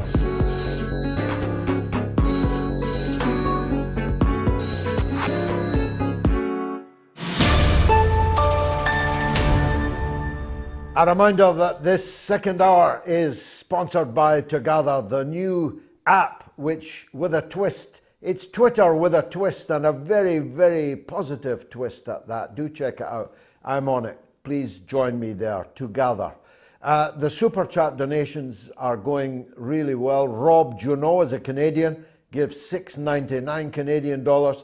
Thanks for having Chris Hedges and Nick Cruse on today. Please help free Julian Assange, everyone. And VJ Bovan gives £10. Thanks. Jason Kane, £1. Albert Sontag, as always, $10. Thanks, Albert. Nasty Apple, £2. Mahmoud Mirhadi, $2. Galloway is God. No, there's only one God. And I'm not even a prophet, but I'm not a bad agitator. Pierluigi Petruccelli gives 40 Thai baht. That is a first. It's a long time since I heard those words. Ma Egg gives £2. David Fox, 30.99 Australian dollars. Solidarity from Oz. Thank you, David. Paul Smalley, £2. Boca Janduma, €11. GG, you really need to go back to your previous intro tune. Much more powerful and gutsy. I think we had a copyright challenge on it. That's why we had to go back to it. I'm trying to buy Top Cat, the rights to use Top Cat, which always was my intro on Talk Sport, and I love it. And that's what I was called as a kid, Top Cat. Lawrence Lee gives 10 Canadian dollars. Thanks, Lawrence. Kade gives $9.99 US. Lady Alex M gives $2 US. US out of, fill in the blank. Free Assange, she says. Let's go to the lines. Daniel is in sunny Florida. Daniel, every conservative in America is headed your way. It's going to put the house prices well up. Everybody who loves DeSantis is thinking of moving to your sunshine state. Tell us how it was for you. Hey, Mr. George. It was actually, we knew what was going to happen here in Florida last night. It wasn't even a question. If you're from here, you love DeSantis, you love his leadership. He's straightforward. He was an attorney for Navy SEALs. Like the guy's super sharp, and he's not going to back down. But I think Trump needs to back out. Let me just stop you for a second, Daniel. Just for a second. I take your point about DeSantis' qualities, but he only just won his last election. He only became the candidate by a majority of 0.1% the first time that he ran, and then he only just won. What's happened to give him a 20-point lead yesterday? Leadership. He was unknown in politics, relatively, and within his short time in office in his political career, that he did a phenomenal job leading this state through the shutdowns, through the schools, through the whole Disney. Like, he is an absolute leader, and his choices always seem to work out to be the correct ones. You can call some of that luck, but at a certain point, it becomes skill when you're constantly that correct about things. Very well put. Very well put. Now go on to make your point. Sorry to interrupt you, Dan. With Trump, you can't battle the machine, and they hate him so much. Pretty much the entire Republican Party has very, very few media outputs. The Democratic Party has every major media outlet in the United States. So it's an unfair battle from there. So they don't run off of what Trump actually accomplished, actually bringing peace, North Korea, talking look what's going on now. He got no credit, for any of his accomplishments. And I think if people pick up the page and kind of run off of his policy, but I don't think him he's not going to win. He can't. People hate him so much he can't pull independents or Democrats to vote for a Republican. Now, if DeSantis calms down, they're going to have to find a balance for Republicans as president. It's the truth in America. Our truth right now. People like abortion. They want the choice, and you can have your own independent feelings about it, but the truth is the truth. The majority of America, it's a big issue. Border is not as big as what they thought. Do you think, how big an issue was it? I looked at the deeper polling.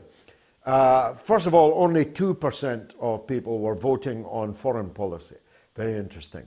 But 9% were voting on abortion. 9% is a lot of people.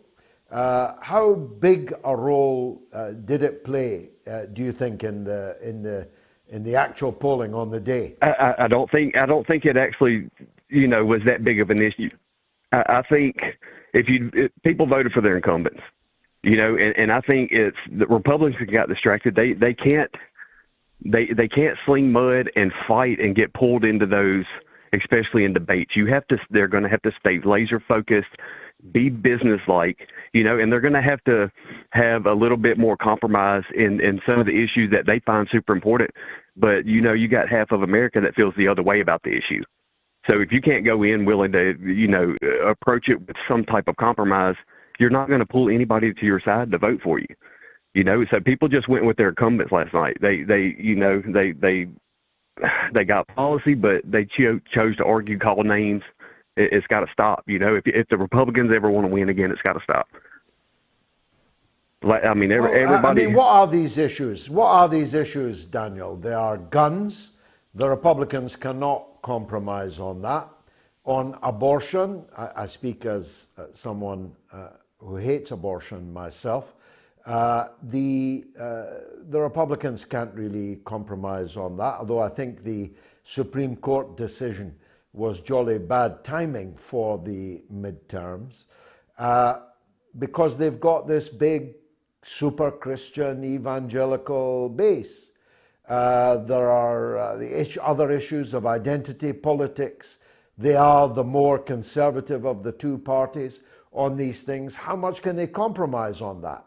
One of the parties eventually is going to have to compromise, or this country is just going to go further and further into a crap hole until, we're no longer dominant. It's really risky, our place in the world right now, more riskier than it's ever been. And that's what I'm saying, to the point, they polled Americans and 70 to 80% said that the next generation is going to have it worse. They have zero faith of where this country is heading, but yet they went and voted for the same exact people who are in office.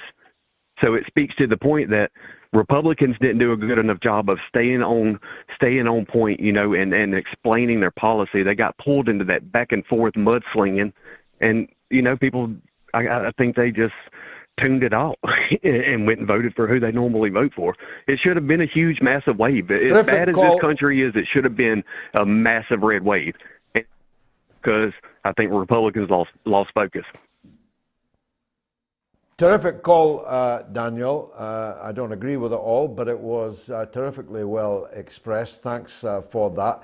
Anthony is in Detroit on the same subject. Go ahead, Anthony.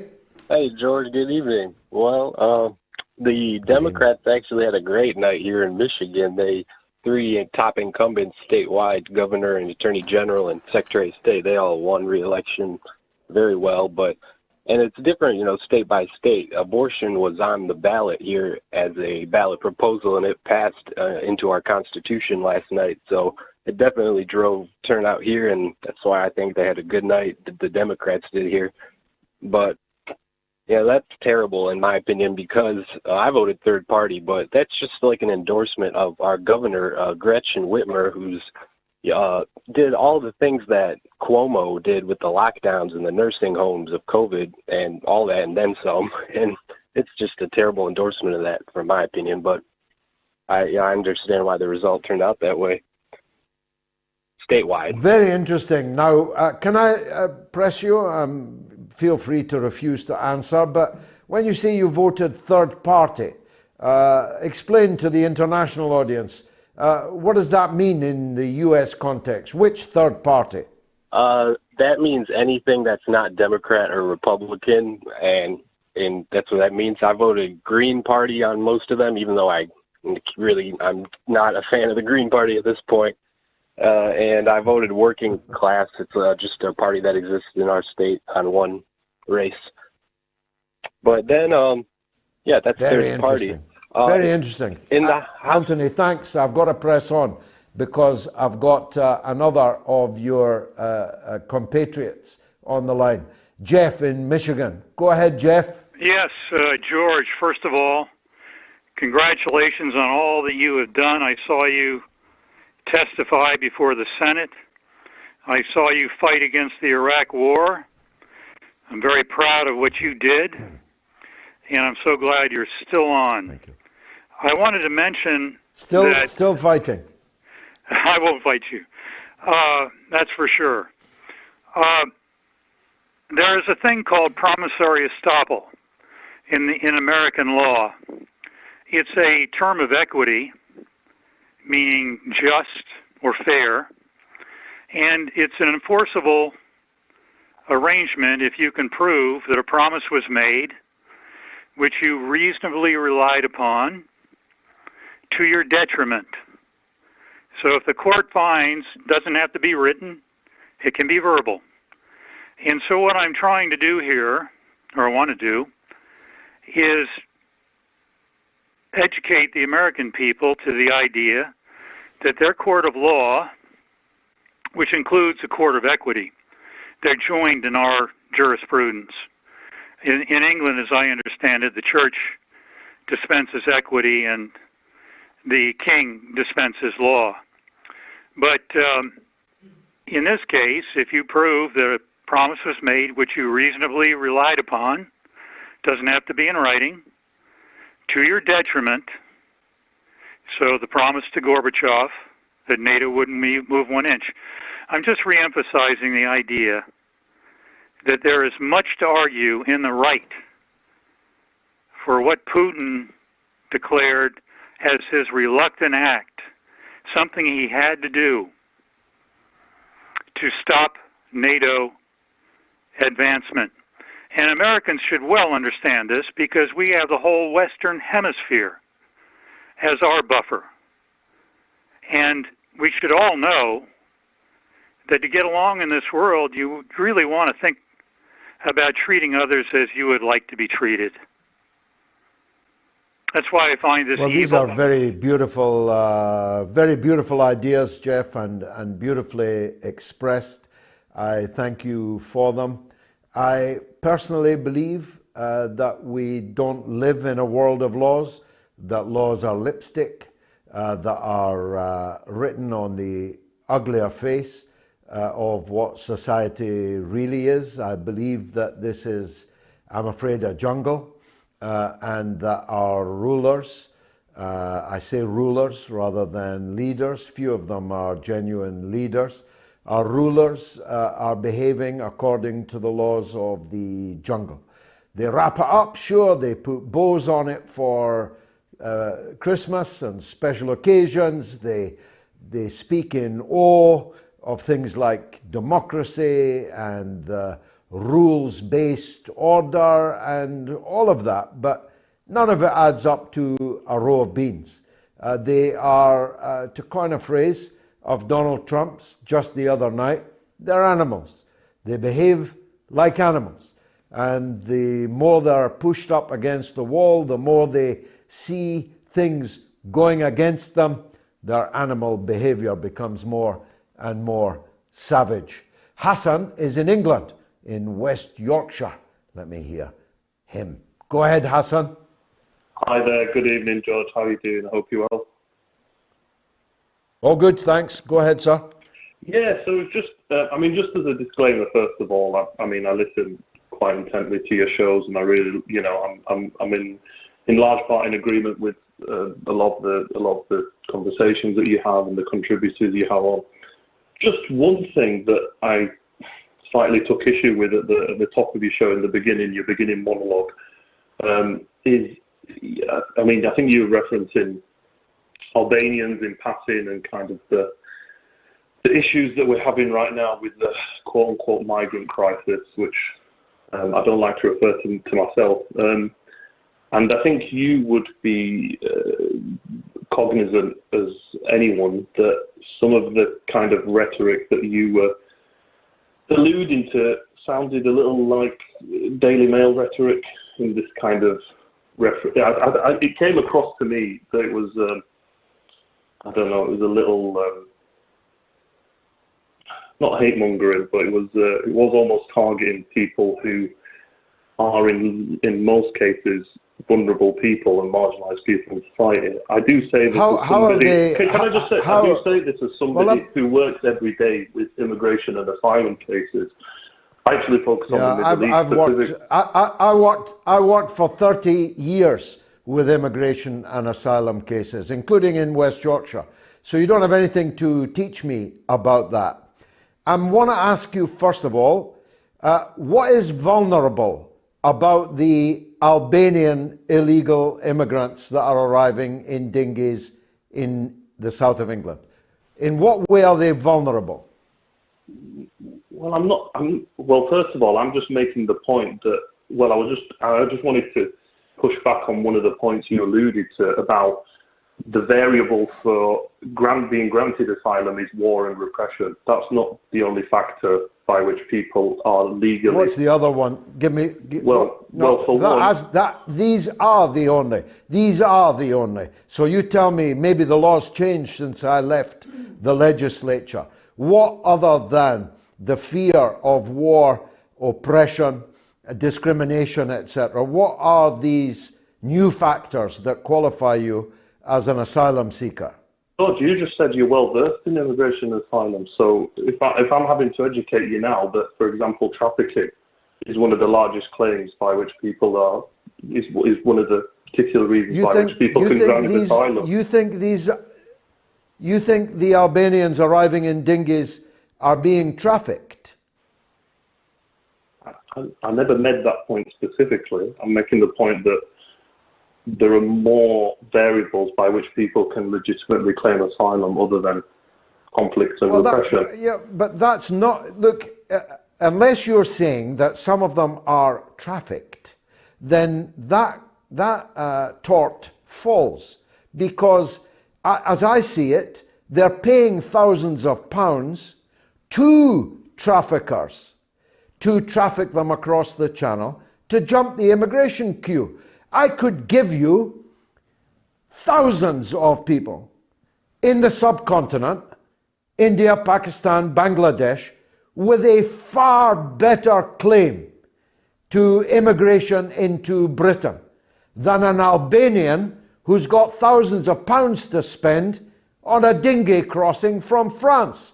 Now, why are you not able to see that, but I can see it? I spent 30 years trying to get family reunification of Asian people already living in Britain, citizens of Britain, wanted to marry somebody from the subcontinent, couldn't get them in. Barrier after barrier after barrier erected to stop even grandparents coming to England to attend a wedding of their grandchildren. But an Albanian can pay thousands of pounds to get on a dinghy. Where's the equity in that, Hassan? Okay, and George, you genuinely believe that all these Albanians are getting their asylum claims accepted, do you? You don't think that there are mass claims that are being refused? No. It's like, what that's I my don't point. Why does this That's my point. That's my point, Hassan. They have no asylum case. Ipso facto, they have none. There can be none. Therefore, why are they in an £85 a night hotel room in England for years when we've got poor homeless people sleeping on the street? Army veterans sleeping on the street. Well, we're paying £85 a night per head for Albanians coming across on dinghies. Well, I don't quite understand why it's a zero-sum game for yourself. Why do you have to conflate this issue of Albanians who are coming to the UK, whether there are those who actually have a legitimate claim or not? We can debate and dispute. I'm not necessarily disagreeing with your point per se, but why is there this conflation? Why are you doing the Daily Mail's bidding where you're having to conflate that with homeless people on the street or so and so when asylum seekers are minuscule? I'm conflating it because, Hassan, I'm conflating it because it is a reality. We have Albanians at £85 a night in practically every hotel in parts of England, and we have homeless people sleeping on the street. Where's the equity in that? And we should deal with homelessness. I don't know. I just find it a little bit tragic that you're punching down, George. But okay, if I don't know. It just I'm not actually necessarily disputing. It's you that's conflating. You're conflating genuine immigration cases, genuine asylum cases, with criminal people trafficking from France.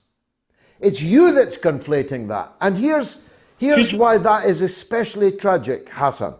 Because these bogus, people trafficked, criminal enterprises coming from France are degrading our ability to defend genuine immigration cases and genuine asylum cases, because the public takes one look at the military-aged men with mobile phones and earphones climbing out of a dinghy that they paid 5,000 quid to be trafficked to England in. That's what's tragic. Okay, I've got to go, Hassan. It's been a pleasure. It's been a pleasure disagreeing with you. Let me take a quick break. I'll be right back.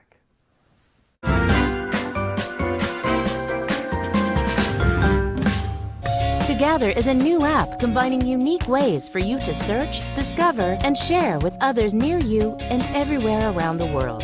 Start from your location and jump in on what's going on around you. You can discover others through posts and pins relating to places and watch your streams come to life with people, places, and ideas. Like me, near me. Download to Gather now.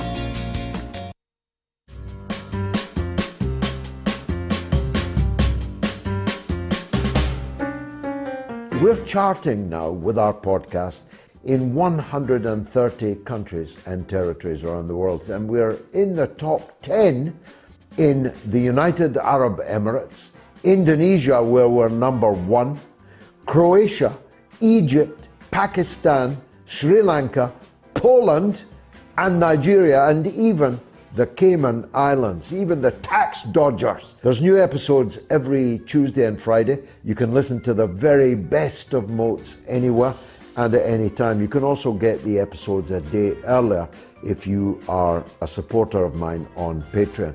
All my live shows, it's my extensive podcast archive, my audiobooks narrated by me. So please consider supporting me on Patreon and get your MOATS podcast wherever you get your podcasts, and leave us a 5-star review, will you?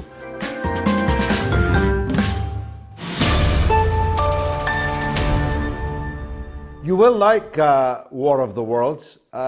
You may not have read it unless you're as old as the hills. It was published in 1897, and yet it tells the story of a Martian invasion of Earth in such hair-raising but entirely realistic terms that it gave me the shivers just reading it into the microphone. I honestly think you'll like it. Super chats are going well. Thanks to Lars Svensson for 200 Swedish crowns. I'm back again, says Lars. Sorry for missing a few episodes. Welcome back. Farron Balance, my good friend Farron Fronchak, sends $10 says, hi folks, drop bombs on that like button. You know, like how the US does it without congressional approval. And she makes the point that in Michigan, she's in Michigan right now, covering the races. Hasn't slept since 3 p.m. yesterday. It's still going. Not sure if it's a good thing or a bad thing, but be happy you don't live here. Love you, George. Thanks, Farron. Actually, I had great times in Michigan, in Dearborn. I've spoken there many times. Say hi to Dearborn if you're there, Farron. Rashid is in California. Let's hear from him. Go ahead, Rashid. George, with all the discussion currently about elections, and in the last couple of weeks you've been talking about Imran Khan and today about Albania, I want to throw a quote at you, and it came from probably one of your favorite songwriters. Mr. Bob Dylan said, you don't need to be a weatherman to know which way the wind blows. And to add to that, sir... It's one of his best lines. It's one of his best lines. He was only 23 when he wrote it. To that, sir, to all of the governments, around the world that, resist what's happening to them right now in the current events. As you said, there are decades when days go by, and there are days when decades go by. JFK said very, thoughtfully that people who make peaceful change impossible make violent change inevitable. And what that brings me to is that in the case of Imran Khan, the Pakistani government resisting not only the fact that the history is changing in front of them, and they have a magical opportunity to join forces with the Chinese, with the Russians, with the Iranians, and with this multipolar world, and not turn their back on the United States, but turn their back on the deep state of the United States, which is doing its best to take the entire world down with it. But while the people lament about what's happening to Imran Khan, or what's happened in the past to Patrice Lumumba, or what happened to Thomas Sankara, or even Malcolm X, the real reality is we all need to be those people.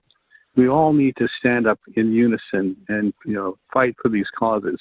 The world needs more George Galloways. The world needs more, Anthony Wedgwood Benns. It's that standing up and understanding the situation and finding the common ground between people who might argue about woke issues or might argue about ethnicities, but realize that there are real class issues that we need to come together on, and that instead of waiting for Donald Trump, and instead of waiting for one person to do it, it's only when the majority pull together to fight that we will get the change we want. And take the lessons from the. Such a beautiful, beautiful call, Rashid. You moved me, almost shed a tear there. That's Rashid in California, showing the kind of wisdom that exists in the United States and the spirit that still exists amongst some in the United States. The sagacity, the world view, the world vision that was once more common in the United States than it appears to be today. But those that are wise, sagacious, and internationally minded are gathering more and more often here on this international, global University of the Airwaves. And I'm very proud to be the host of that. God bless you, Rashid. Thank you. Rose is in Texas. I can never resist that conflation of Texas Rose. Go ahead, Rose. Hi, George. I wanted to ask you about the G20 summit that's coming up in Bali. Because if I were Time Magazine and I had the person of the year, I would pick Joko Widodo, the president of Indonesia, because, correct me if I'm wrong, but if I'm not mistaken, he is the only person throughout the whole year who has met with both Putin and Zelensky in person to negotiate peace. And for the G20 summit next week, he has also invited Zelensky to participate, even though Ukraine is not a member of the G20. Now, the problem is that Zelensky has previously said that he will not attend if Putin attends. And we have to remember that this is a guy who pretty recently called for preemptive nuclear strikes against Russia. So what I wanted to ask you, George, is this. Do you think everyone is going to show up to the G20 summit next week? And if so, can we expect an end to this proxy war? And if not, is this the point of no return? Well, I hope so. Jokowi has done a good job with the G20 so far in the preparations for it. My own wife is from Indonesia. Indeed, she traveled to Indonesia to vote for him. So she's quite pleased at the job that he's done. And I hope for lots of reasons, including Indonesia's own esteem, that everyone does show up. These events are sometimes non-events, but given the international situation, I would have thought they are afforded by the G20 an opportunity not just to grandstand in public, but to talk in private. Jaw being far better than war. And I'm hoping that in Bali, a very beautiful place, a very peaceful environment these days, that in the corridors outside the conference auditorium, that peace will be talked. So I very much hope that Zelensky will go to Bali. I certainly hope that Joe Biden and Vladimir Putin, at least in private, can talk, because the world is in peril by the great chasm that now exists between Russia and the United States. I think that was the last call that we have time for. Have we got one last call? Let's hear it. I don't know the name. It's a blind date. Put the last call through. Unfortunately, we have lost that blind date. I shouldn't be blind dating. at my age anyway. I'm a happily married man. Apologies that Max Blumenthal couldn't join us in the end for family reasons. We'll get Max on just as soon as we can, maybe Sunday. We do. We've got the one and only Mike in South Carolina. Mike, are you feeling that you got it right? Oh, you know I got it right, George. You absolutely know that because you asked me for the prediction, and I gave it to you exactly as it happened, and that it was going to be a very little red trickle. Just recap. Yeah, just recap. Yeah. You said it would be a red trickle, and you think that's what it's been, yeah? And I also told you wouldn't know anything about who was going to control anything for weeks or even months after this happens because of the way the vote came in and everything else. But I didn't come, just to be an I told you so about it. But if you go back and listen to what I said, it was exactly the way it is. And that's because I kind of have my finger on the pulse of what's happening here. I stay involved in the politics. And you've had many, many good guests on today, and callers as well. And I did particularly like what Hassan was saying, about the people coming up on the coast over there. I sometimes get the idea that you would be out there pushing those dinghies back out into the channel if you had your way. But the truth is, when someone comes onto your shore, you don't know what his situation is until you hear his story, which you're not allowing to happen. And even if it costs not when they're from Albania. Not the Albanians. Even if it costs you. No, as soon as they say they're Albanian, they should be sent back because Albania is a safe country. Albanians may have a story too, but I mean, you accuse the French of letting them illegally cross, and I don't really believe it. Well, if they've got a story, they can go to the British Embassy in Tirana and give it. I understand, and I know, that you're not as hard-hearted as I make you out to be. But your other guest, Nick, who was a young fella talking about the new party, or the new revolution he's trying to run. He's young, he's ideological. You and I have a little better understanding of how the world actually works, and so does Chris Hedges. And but the thing about this is. If you look back, and I heard you say just a few minutes ago that marijuana caused the problems with everything, but the real truth of the matter is that during the Vietnam War, marijuana and mind-expanding drugs drove the peace movement. And if you had them now, you would see more of it than you're seeing now.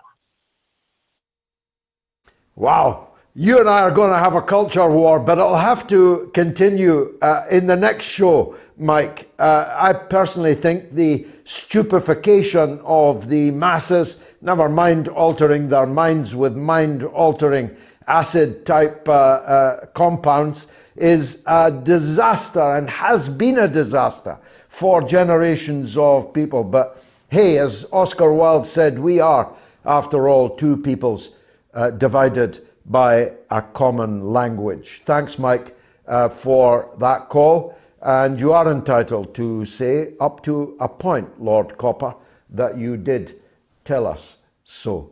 It's all I've got time for, except to ruminate on the show and the week that we've had since the last Wednesday show. It's been marvelous for me. I hope it was for you. We've tried to do justice to the as yet incomplete American political process, the cost of getting elected, people who will do nothing, change nothing, in many cases say nothing. In one case, in the case of the hapless Senator Fetterman, can say nothing. In the United States, they again elected to office a dead man, a man who died more than a month before the polls. They elected as a state treasurer somebody called Young Boozer. He inevitably looks quite a lot older than his age, but his name really is Young Boozer. It's a funny country, the United States.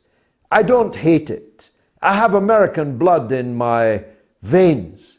My great-grandmother was an immigrant from America to Scotland when millions were sailing to America in the opposite direction from Europe.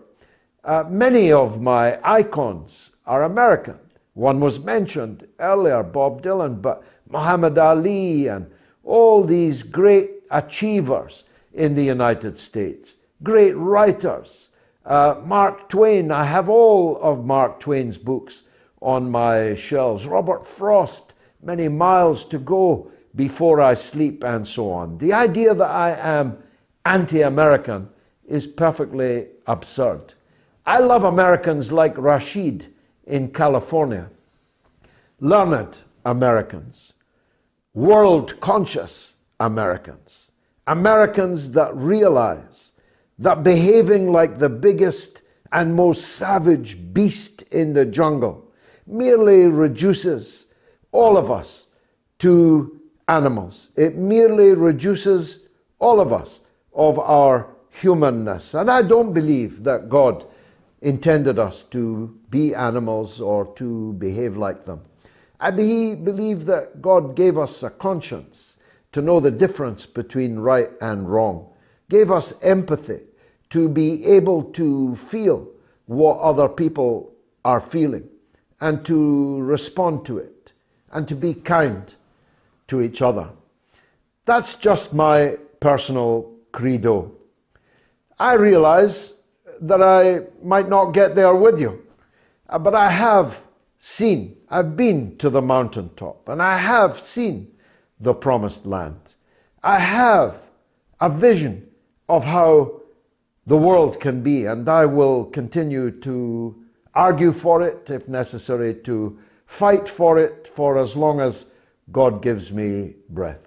Of one thing I'm sure: the losers in yesterday's elections in the United States of America were the American working class, the American poor, huge numbers of whom didn't go to the polls at all.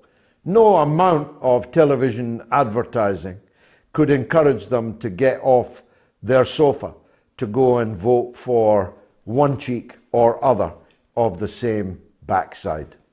And that is the pool amongst whom people like Nick Cruse and Chris Hedges and Max Blumenthal and all my friends in America need to be fishing. A coalition of the downtrodden, of the oppressed, of the marginalized, the working class, who have nothing to sell except their labor. This is the human material from which can and must be forged a new political power in America. We have no Eugene Debs. We have no Martin Luther King. We have no Malcolm X. We have no Bobby Kennedy. We have to find them.